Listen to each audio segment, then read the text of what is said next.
अयोध्या के राज सुख भोगे भर चतुरंगी सेना के साथ में आवा थे कहीं। तब भरत जी महाराज के मन में तनिक भी लालसा नहीं है, लालच नहीं। राम के पदला पाए बर जावत में छत्री के गाते करते काकर मृगा के बड़ा तीन बार परीक्षा दे चुके हैं। ए वो भरत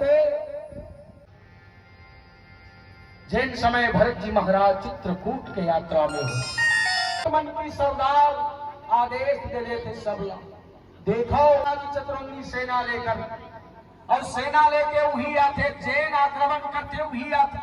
भगवान की जय।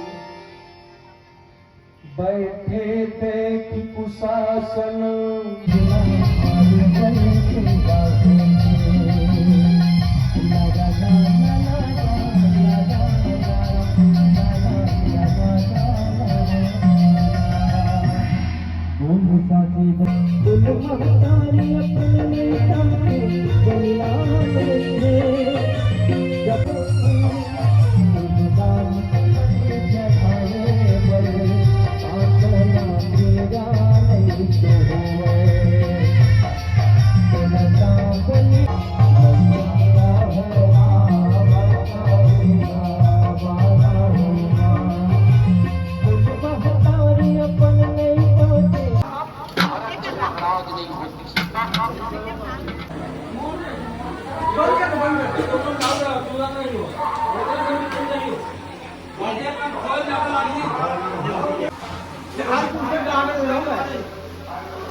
कला